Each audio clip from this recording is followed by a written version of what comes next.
Matapos ang salubong sa bagong taon, sangkaterbang basura ang naiwan sa lungsod ng Maynila. Sa Baseco, halos sakupin na ng basura ang kalsada.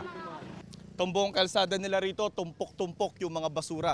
January 1 pa daw to, mga to nandito, nagsisimula ng mga moy tapos dumadami na yung mga langaw. Nakaka-apekto na raw sa negosyo ng mga nandito, pati na raw sa kanilang kalusugan.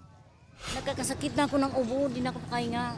Kung hindi kami magtinda, paano naman ang hanap buhay namin? Humihina ang baga namin pag naamoy namin baho. Yung asawa ko nahihilo na sa amoy.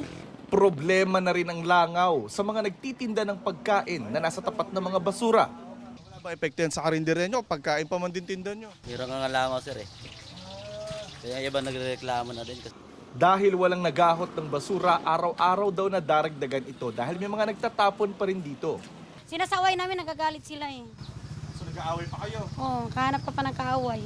Bukod sa palengke, may tumpok din ng basura sa tapat ng eskwelahan, tapat ng mga bahay, tapat ng mga kainan. Pati na ang truck ng bumbero, naharangan na rin ng basura. Paano na kung re-responde sa sunog? Di po makadaan at saka dapat po bigyan ng action to. Pero di lang pala ito problema sa Baseco. Tawid ka lang sa Tondo at nakalinya sa kalsada sa Parola Compound ang tumpok-tumpok na mga basura.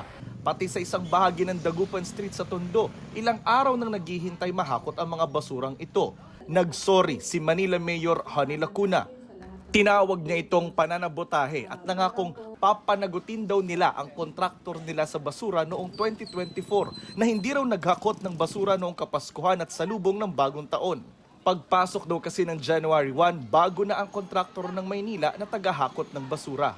Gusto ko lamang po manghinang paumanhin at pangunawa sa ating po mga kababayan. Wala naman pong gusto na tayo ay hindi agad makolekta ang basura. Sa ngayon po, nasa 91 trucks pala ang umiikot sa buong Kamaynilaan.